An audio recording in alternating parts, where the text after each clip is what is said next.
రసంగిని కూడా అంతా అలాగే ఇష్టపడుతూ ఉంటారు. చెప్పండి రాము, ఈ రసంగిని ఎక్కడి నుంచి తెచ్చారు బ్రీడర్? రసింగ్ మా ఎక్కడదేనండి, ఎక్కడ బయట నుంచి తెచ్చింది ఏం లేదండి. ఇక్కడ అన్ని మాయే, అంత బయట నుంచి తెచ్చింది ఏం లేదండి. ఆ కోడి నుంచి వచ్చాను ఏంటంటే దాని కోడి బాడీ అది అన్నీ చూసి దాన్ని పెట్టల మీద వేయడం జరిగిందండి.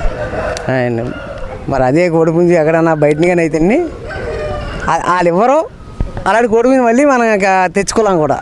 అలాంటి కోడి పుంజు అండి, కోడి పుంజు అయితే అయితే మాత్రం. ఇప్పుడు ఎలాంటి పెట్టలను వేసారు ఈ రసంగి మీద?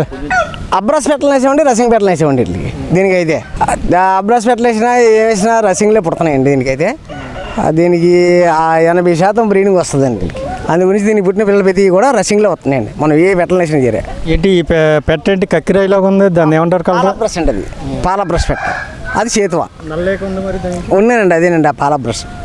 కొంతమంది ఏమంటారు పెంగళ అని అంటారు, కొంతమంది పింగళ సవలాలు అంటారు.